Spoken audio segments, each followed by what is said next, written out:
All right, welcome back to Farms and Frontlines, everybody. It's had a little prolonged siesta here, but for good reason. Jess, you have had quite the shakeup. No longer at West Point. You want to talk a little bit about what you're doing now? I left West Point, and I am at the National Intelligence University in Bethesda, Maryland, as a student. The teacher has become the student. I mean, that's pretty cool. I'm Um, working on my Master's of Science in Strategic Intelligence. a lot of people, I assume, are not familiar with the National Intelligence University. I know I wasn't until I started working in Congress, like we Mhm. were talking about earlier. Do you want to just give us a little bit of detail on what that is, what it looks like? Well, it's a big building. And there you have it, folks. Moving on. You can't have a phone in there. And it's multi-purpose in terms of I go as a student, but it is also a gathering place, if you will, for the intelligence community to get after big problems, Mhm. Not so much a think tank, but a space that communicate where people can communicate and dive into specific topics, kind of nerd out on things. Just not on their phones. Not with your phone, no. Not with your phone. Or you can't like quick Google a fact because you want to like tell somebody they're wrong. You can't do any of that. Now you have to actually be brain smart. Yeah. Yeah. Got to go back to like 1984 and like print out your papers. Look at this cool meme I printed for you. Intelligence Like, community. oh, you hold it up, yeah. Hand it out to everybody. They all write LOL on it and give it back to you. LOL, Corporal James. And yeah, we're cutting edge. We are at the Yeah. forefront of technology. But it's mostly made up of like military and federal employees. We were talking about how there are some Yeah. civilians, but like they usually have kind of privileged access, whether it's like Yep. congressional employees or something like that. So Yeah, or like border patrol, or trying to think like yeah, Homeland Security, right, like federal agents, NGA, stuff yeah, like that. federal, yeah, yep. Um, yeah, and right, they're either full-time or part-time students, yeah, working on a degree. So it's pretty neat that it's an option out there. Absolutely.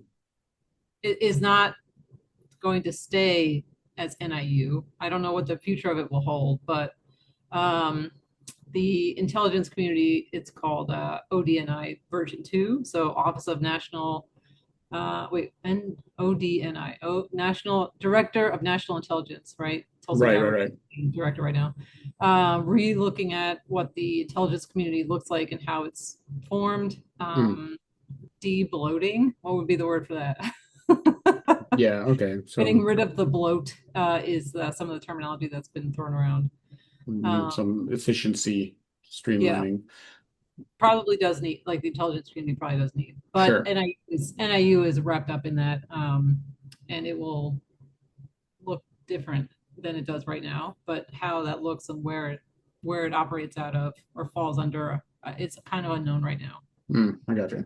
But Okay. I will. They're telling me I'm going to be able to graduate, so Well, that's that's good. as far as my Down the vision. road, yeah. Yeah, The Zoolander Center for Kids Who Can't Intelligence Good. yeah, and want to do other things good too. Coming soon to Bethesda, Maryland. Or not because it might move. Exactly. Okay. We'll see. So far, we just have a model for ants. Yeah, what is this? All right, but so that's what's been going on with the podcast. We had a break there where I'm saying it's because Jess moved, but there have been plenty of times where you're like, "Hey, you want to record something?" Yeah, and then we just didn't. So we're Yeah. back. We're back on track, and we're picking up where we left off, which was we were talking about the Farm Bill and Yep. like the history of the Farm Bill Yep. and how it impacted foreign relations, foreign policy, and policy at home, all that kind of stuff. But where we left off was during the Cold War and something called the Great Grain Robbery, Yeah. and this was really the kind of prime example of how the Cold War influenced U.S. agricultural policy. And its official name was the 1972 Wheat Deal. And it's not so official name was the Great Grain Robbery, which could you imagine if that was like the actual deal, Actually, like going to like Russian diplomats was like, here, sign this, you great, great. thieves. They do it in like a black thing over their eyes with Yeah, like yeah, a yeah. striped shirt on, like yeah. Like a hamburger going in. They've got, they've got a train literally outside so they can like load the grain in like really dramatic fashion. Speaking of, like, I got a little into it when I was doing like catch up research for this, and I'll get a little bit in more into it, but just like the amount of grain that went in is to this deal was insane. So 1972, like Russia was, or, I'm sorry, the Soviet Union was reeling Yeah. from a severe crop failure, right? And they secretly negotiated with major American grain companies, Cargill and Continental Wheat, which I Okay. don't know if they're still around today. I didn't get that far into it. I got sidetracked by numbers.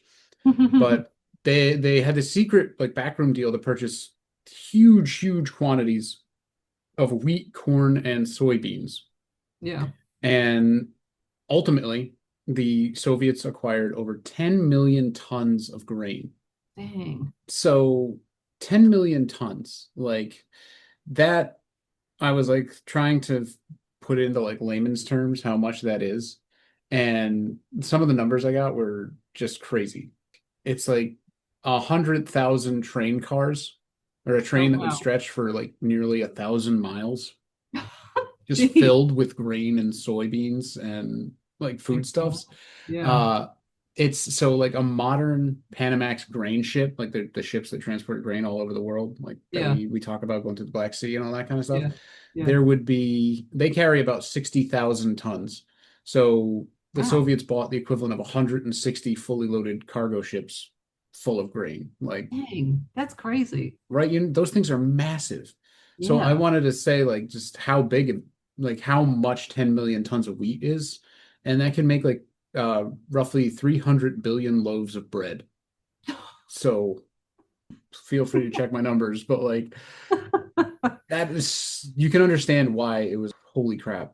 That's so much. Cargill and Continental Wheat were like, yes, heck yeah, buy this. This is awesome. But American taxpayers and politicians who like came in on the meeting later Mm. were upset about it and became known as the Great Grain Robbery because that wheat was subsidized by the American government. I was just gonna So ask, yeah, what were the subsidies on it? yeah, so taxpayers were essentially paying for a large portion of that wheat. Like Russia got the government subsidized price. So the government paid Cargill and Continental Wheat a subsidy, and then Russia paid the rest of it. Oh So wow. US taxpayers were like, what the heck? You're taking our money to give the Soviet Union 300 billion loaves of bread? Like, And I thought they this were the is bad like guys. Like, what? this is during the Cold War. This is Like during this the is Cold War. Yeah.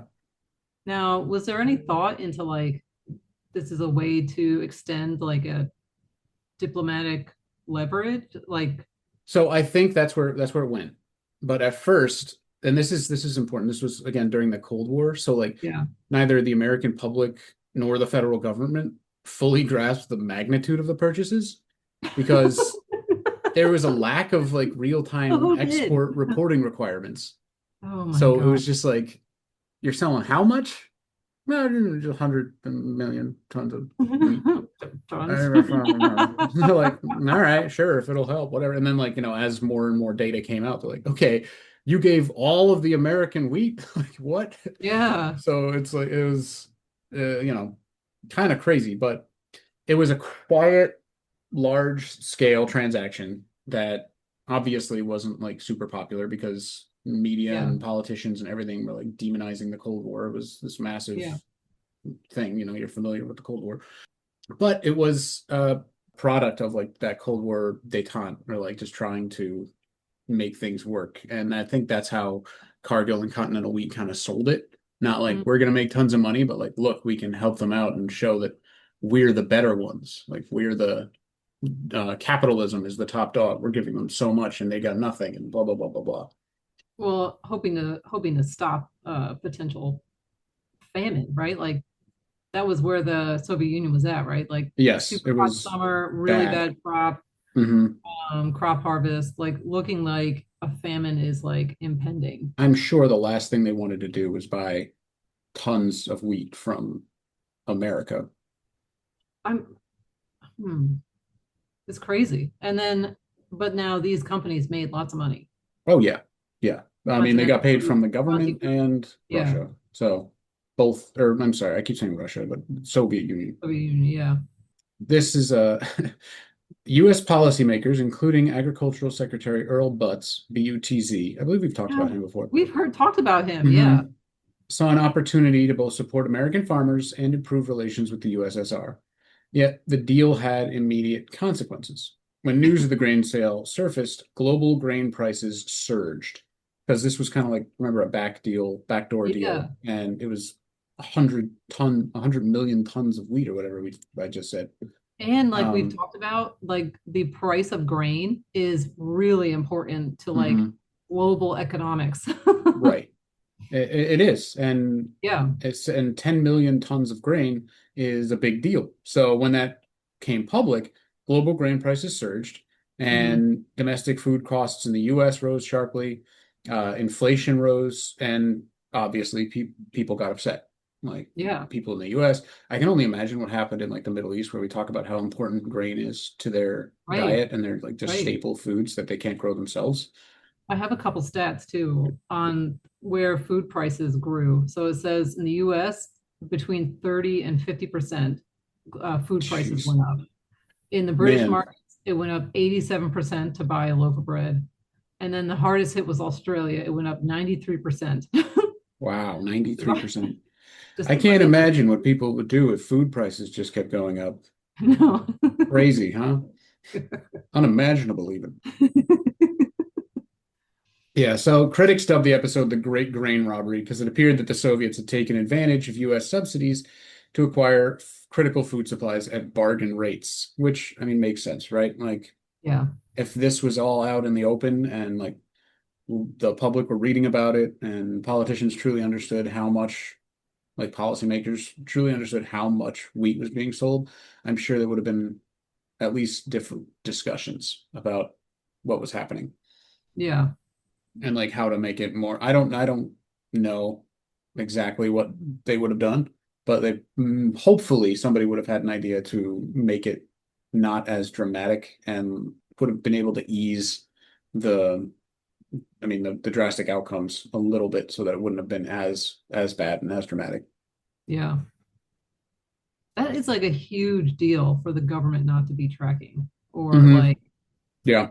I mean, like like they the didn't at the EPA or time. It like says there was a lack of real-time export reporting requirements, which is right. Did it crazy. get fixed after that? Let's find out.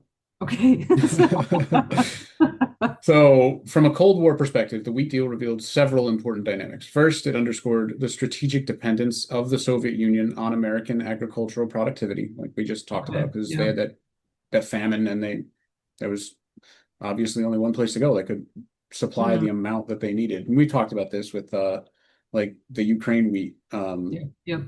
shortage and like where the world's looking for wheat. And that one Yeah. Egyptian guy who's like, sweet potatoes, and everyone's completely ignoring it. I was like, shut up, you. I'd love to check back in with that guy and just see how's it going. So, It makes me think of the bread hat guy out of the Egyptian. He was wearing a helmet made out of bread for the 2011 like food oh crisis. yeah, the Arab Spring stuff, right? Or Yeah, spring, yeah. yeah. Where's he at? I wonder if it's the same He's still walking around with it. A little moldy now, but he's making it work. So it also highlighted the USSR's inability to feed its population effectively, which is Mhm. was a vulnerability that US policymakers could exploit, which seems obvious after this. Like Right. probably one of the main reasons the Soviet Union wanted to keep it under wraps. Also, it's That just a drastic like failure of their own ability to makes feed state. their Yeah. people, you know. Yeah. So yeah. And I mean that Yeah. was their whole thing. Like the state Hmm. will provide. And it's like, well, Provide you nothing. yeah. Sorry But guys. I'm curious. Like obviously hindsight's 2020. I almost said 50. Hindsight's real good. Hindsight is there. So we I should mean, make t-shirts, Farms and Frontlines. Hindsight's Hindsight is 50-50. 50. Hindsight is 2020. But like, yeah, why wasn't that message exploited more? Like the state can't provide you this. Or was Hmm. it, I wonder if the hope was like, if we do this quietly, like we can open these lines of communication up where I'm not embarrassing you, but I'm helping you. Now you need to work with us. Like, let's Right. get past where we're at in terms of Hmm. like communication or Yeah. relations. We'll feed your people, but you have to at And we least come to the won't, table. and maybe too, because we live in a world that everything is sensationalized Yeah. and exploited in terms of like marketability and likes and Yeah. whatever, right? Hmm. So maybe that's also where I'm like my lens on this is Right. distorted, but I am surprised there wasn't more to like look at us, world Yeah. power being able to like literally lift up another world, not literally, they I didn't literally think crush yeah. the Soviet Union, Uncle Sam's literally real strong. feeding the mouths of our enemies, like Yeah. perceived enemies I mean, like in just terms of like today and like sensationalism and likes, like back then, obviously there was no like Twitter or Instagram Mhm. or social media and Mhm. stuff like that. So the attention span lasted a little longer too. So Yeah, right. policymakers in the media could have very much like really dug in on this and been like, look at this. This is a Yeah, huge deal. Like keep focusing on this. Like we're winning essentially. right. Yeah. Um, because if it happened today, people would be like, hey, look at that. Russia can't feed its troops. Tomorrow, the next thing happens and Yeah. you completely forget about it. Yeah. No, you're right. So I it's a wonder good if I point. I'm asked my curious. dad. I wonder if my dad would like remember because he would have only been like not that old, Yeah. 19 early 70s. He would have been Mhm. like 8. Yeah, I was gonna say, I think He my parents would probably- be like 10. yeah, I'm like, no, he probably doesn't remember anything. How He probably tuned don't. into Oh global yeah, geopolitics were you at 10? when I was in third grade, I do remember the You remember the shortfall Great of the Grain Great Grain Robbery? Robbery. So anyway, the second thing it highlighted, like we were just talking about, it showed how American food policy became intertwined with foreign relations. I think this was Yeah. not the first time, but one of the biggest where it was like such a important tool. And they're like, okay, we can really start using this. Like we talked a little bit about the Green Revolution and Hmm. how US food started going to like third world countries to be like, look, this is capitalism and democracy at your door. We're Yeah. supplying all this food because we have excess and Right. we can do this and it's great. And this was just, I mean, this was like the exclamation point on top of that, right? Like Yeah. we're Yeah. feeding the Soviet Union, like who's And they're supposed to huge. be Yeah. our nemesis here. So, And but that would also go into like some of the fears after World War II is that the Soviet Union could outproduce us. mhm, Again, another reason why I'm surprised this wasn't, and maybe it was, and I just haven't looked at it enough, but like capitalized on more. mhm, So like one of the fears, right? They can outproduce us, and one our production capacity would help us.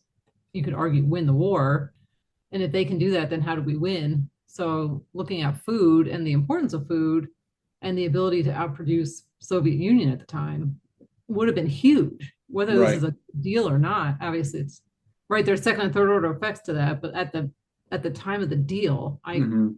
I imagine that was just like huge for the people making this deal. Like Oh this yeah. is this means a lot to us, and this should mean a lot to our American people. I think people like if I was I'm just Yeah, thinking if I was like in the halls of Congress at the time and was like totally tuned in on the Cold War and was really into foreign policy and yeah, just had my finger on the pulse and hmm heard about this, I would lose my mind. yeah, Like I would yeah. absolutely go crazy. Break out the Again, government keys. because I didn't have to worry about domestic results of this, Right, but right, I would be like, wow, we can like somebody get the New York Times on the phone because yeah. we can This is a completely big run with deal. this. Yeah. Yeah, Like yeah, we won essentially at this point. right. Like, And then later you're like, we did pay the government, the taxpayers did pay yeah, we million bought it with your dollars in money, but subsidies to give them, Yeah. Also, bread is really expensive now. Yeah. Haha, because we gave all Ooh, our wheat to Russia. Sorry. sorry, Globe. Yeah, sorry, everybody. Russia has our wheat. We didn't think about it. We didn't think about that. Yeah. Whoops. Whoops. We're calling it the Great Grain Robbery, though, so it makes it seem like they're the bad guys. Like a train robbery. Exactly. Did We you love guys a get good it? play on words here. Yeah. Coming from the people with the Ukraine grain strain. Yeah, that's right. Idiots. Mine says 50/50. Love it. So anyway, what began as a like domestic effort to manage farm surpluses had evolved Yeah, into a tool for geopolitical influence. The mm, Farm Bill was originally there to help manage these surpluses that we got after World War II, where people right. just kept, like you said, their Russian production or Soviet production was our main worry, and Yeah. the U.S. just kept everybody was producing during World War II. They were just like, just keep going. We're going to keep subsidizing. We're going to keep buying. Just keep going. Keep going. Yeah. And Just then the do it. Farm Bill came up, and that's where you get these subsidies and things that are still even going today, which like I know. is wild. I don't Almost, understand like we're coming up on 100 years soon. Like it's it. it's out, it's wild, it's out there. But then they figured out like, hey, we can also use this internationally. We can use Yeah. this to manage geopolitical influence and use this surplus food around the world. And Yeah. that's where things like I'm losing it. What is that? USAID, Oh, right? USAID. USAID. Yeah. Yeah, USAID, Mhm. and like how like they're Mhm. such an important part of US influence. It's that Yeah. like soft power where you go around and they see US and they're delivering food and supplies and like so you Yeah. get that positive ID Hmm. on the United States rather than if they were not there. Yeah. And Something that we look at when we're thinking about soft power, if the US is doing that with a US base, and I did it when I was civil affairs, mhm, what does that mean for the local government if they're not the ones providing it? right, Are we co-opting that. increasing the US legitimacy, but at the same time decreasing US local legitimacy? That's So an interesting question. we, Yeah. we learned that lesson really well. That lesson was known. I don't know if we learned it, Right. If we but learned at it, some but it at was some level known. we have, right? Like we got to watch what we're doing with a US base versus like there's a US person next to the local handing out Right. Because whatever you is do needed, right? want that positive idea of Yeah, that yeah. positive vision of the US, but you don't want to be like, your Hmm. government couldn't supply for you, so here That's we right. are. So Yeah, I guess just on the US AID boxes, you stick the USAID sticker and then also a government of whoever sticker, yeah, like yeah, yeah. Right, courtesy of right, both. right. Like they're Or allowing us to your come in and government help out. set Yeah. up for us. Yeah, your Yeah. government set up for us to be here, and Right. they're doing a good job for you, and we're just helping them do that. Yeah, Right. but sometimes that's not the message that we want. So Hmm. sometimes it is like, no, this is all U.S. and Well, yeah, like if you're recognize. Yeah, trying to feed people who are under like El Shabaab or something, forget it. that's what I. Yeah, that's where I Yeah. was. Yeah, That's what I was going. I was alluding to without right. saying out loud. Well, there you go. I try to talk about El Shabaab whenever I can. I wrote one paper on them, and there you go. But yeah, so the aftermath of that deal led to reforms in export transparency, Hmm. like we were talking about, Yeah. Yep. and Okay. contributed directly to the 1973 Farm Bill, which Oh, encouraged expanded production and linked domestic food programs with commodity supports. wait. So that's Expanded it? yes.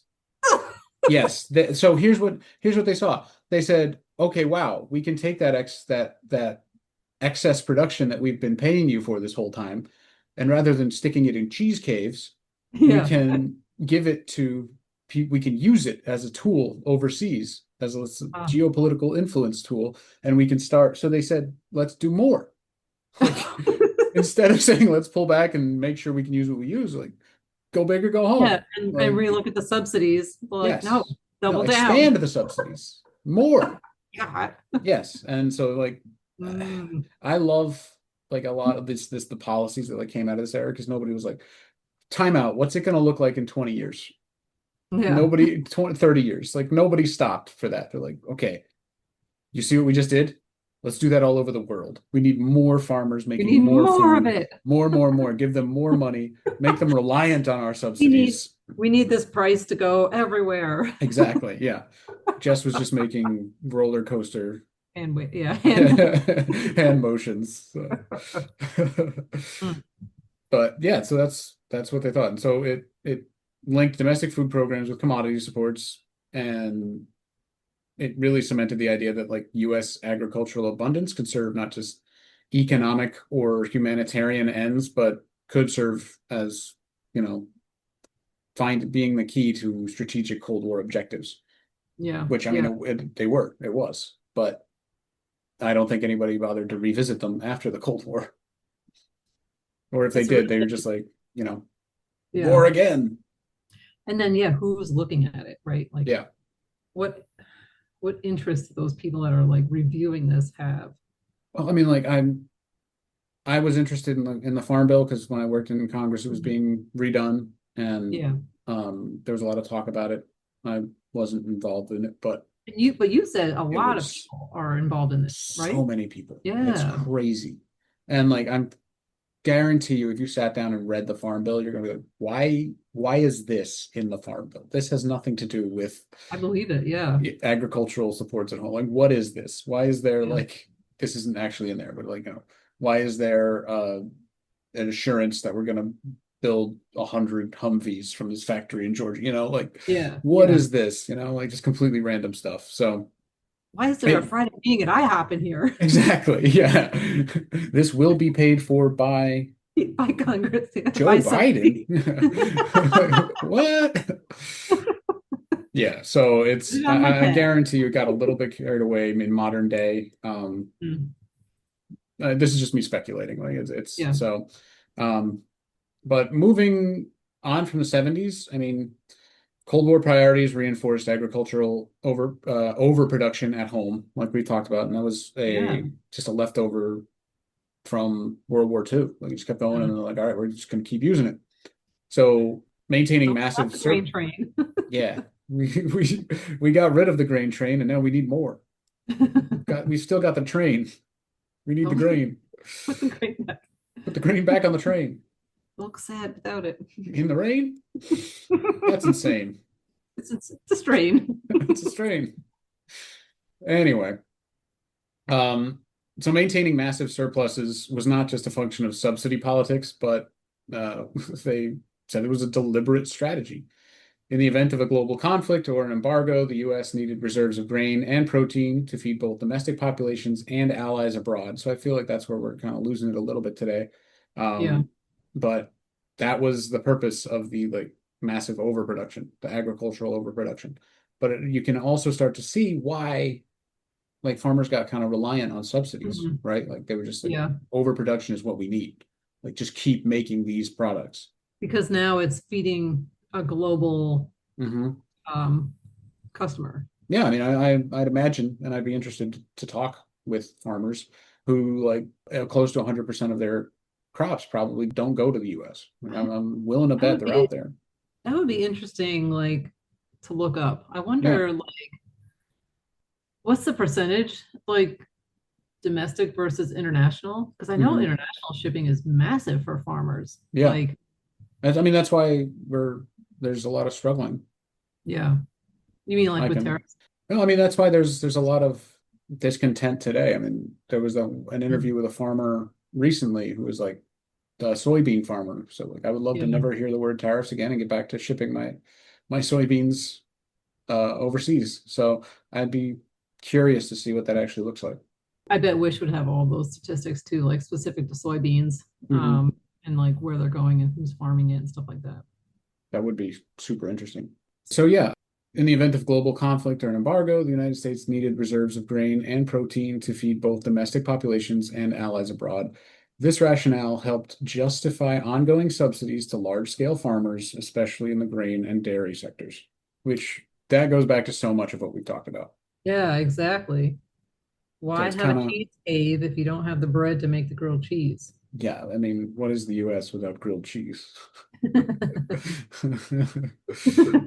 I mean, yeah, no, it makes a lot of sense because we've talked about Yeah. a lot of this stuff previously, but now seeing it be codified into law in the Farm Bill is like, Right. okay, Right. so it makes sense. Like I get why they did it and how they got there now. Like the rationale behind it too. Hmm. Yep, Hmm. because the But Soviet Union stole everything from the grain train. but like again, when these reviews happen, like at some point somebody should be like, okay, we spent billions on subsidies. So Like, here's the thing with that. Here, that's where lobbyists and yeah. just modern day politics comes in, where it's like, I don't want to upset all the farmers in my Mm, district by saying you don't need these subsidies anymore. Whether it's like in like we've seen and watched things and done research and talked to people where some like you don't need all these subsidies to have a successful farm right. in many in some instances, right? Right. And in some instances they're actually harmful. But Yeah. nobody wants to be the person in Congress to go on record saying we should stop paying our farmers these subsidies because Yeah. you will be instantly vilified by the farm lobby. Right. Right. Right. Right.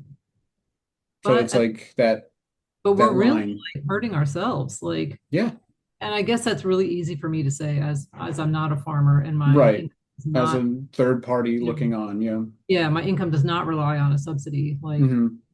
I guess that's really easy for me to be like critical of it. Hmm. So I recognize that, but just yeah, just looking at it face value, it just seems like we as a country are really hurting ourselves in the long term, financially, but also agriculturally. Like again, looking at like you were saying, these people that we've been researching and methods that they're using and how it's actually a lot better for the soil and the environment and just us in general, our health in general, would make me think that these farm lobbies are like linked with a bunch of other things, not just Hmm. like the farmers. Yeah. Well, I would like to like dig into like after this. We see how all this came to Mhm. be.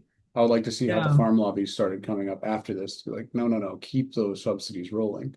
Like we want to Yeah. just keep that money coming in no matter what, whether we Yeah. need I it or would be not. interested in that too, the power that arose out of these Hmm.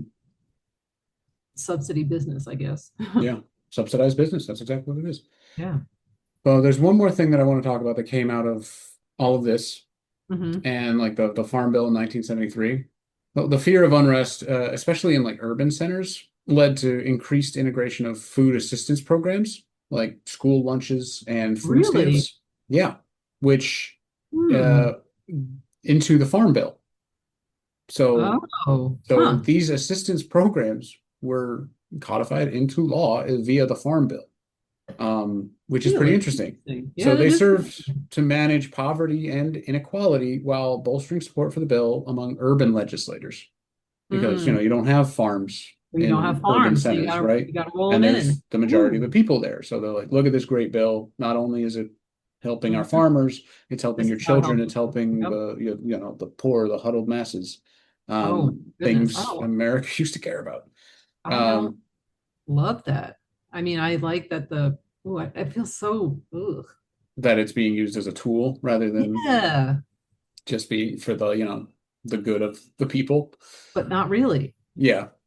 Ooh, I don't like that. Yeah. But Makes me it feel was yuck. so I mean like that it's just another way that the Cold War didn't just internationalize American foreign Mm, policy, but it wow, reinforced its role as a comprehensive instrument for economic, social, and geopolitical control, that's really interesting. isn't That's it? really interesting. And Yeah, then all yeah, that came out of the Cold War. So it was this like this massive war of ideas, but it really reshaped how American agricultural policy looked at home and abroad in multiple different ways. that's really interesting. Yeah. It's it's really enlightening too because we've just built off of that. Yep. Huh. I mean, I'm going to just read this word for word from my notes here, but Okay. since the Agriculture and Consumer Protection Act of 1973, the Farm Bill has also included reauthorization of funding for food assistance programs. Farm bills since 1973 have also been used to make changes to the program. The Food and Ag Act of 1977 included the Food Stamp Mm, Act of 1977, which mhm, permanently amended the Food Stamp Act of 64 with changes of eligibility requirements. The Food Conservation and Energy Act of 2008 renamed the food stamp program to the Supplemental Nutrition Assistance Program, or SNAP. So SNAP benefits are a SNAP. direct result Wow. of the Cold War and the Farm Wow. Bill. I mean, you're not looking for it, you're not going to see it, right? Those Exactly. Yeah. connections. It's just like a thing that it is, right? And Right. it's crazy to me that like we see ever since I've been old enough to really like pay attention to politics, you Yeah. see people wanting to talk about like taking or lessening this like food security assistance programs like SNAP Hmm. and food stamps and stuff like that. Yeah. But you never see them so vehemently trying to like work against farm subsidies. Yeah. And I Not think it's for the publicly, same right? reason we talked about. Yeah.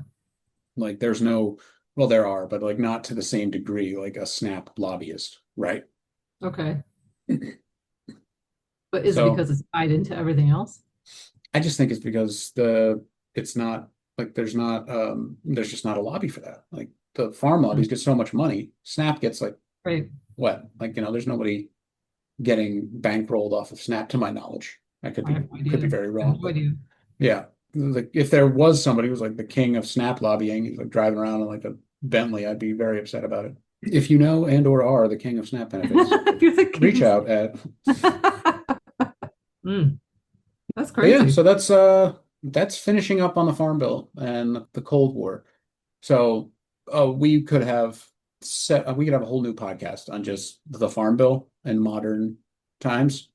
It So really is. like It's we can totally dig into that at a later date because there's a lot, and I know I personally would have to do a lot more research. mhm. I know some of the people we've had on the show, like David Foreman, would know a Yeah. lot about that. He was very much into the policy side of things when I worked in Congress and I worked with him. So Okay. um, there are conversations we can have in the future. There's a wealth of information to go over on the Farm Bill if we really wanted to dig in. But this episode and the last should really give just kind of a deeper dive into just how it came about and how it shaped farming and agricultural policy and just the way things are done today. I would like to also, if we're going to look at the farm bill, like how we eat, like Hmm. the pyramid and stuff like that, like Yeah.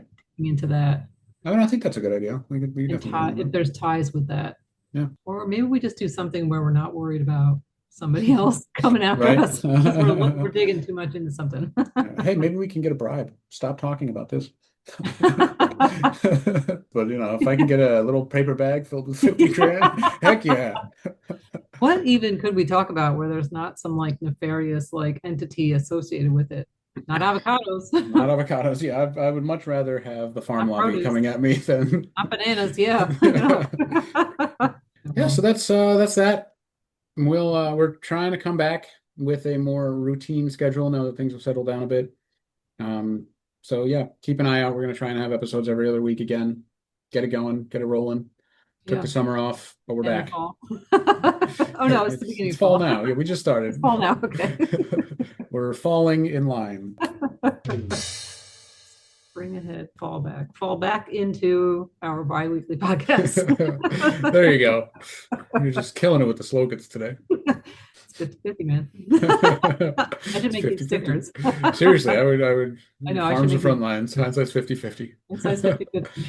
The So great yeah, if white. you want a Farms and Frontlines 50-50 sticker, write to us at farmsandfrontlines@gmail.com and Yeah. we'll look you up. Yeah. Well, it's That's good. it. Get back into it. Yeah. Look Yeah. forward to talking to you again in 2 weeks. Thanks so much for listening, and we'll be back soon. All right, we'll talk to you later.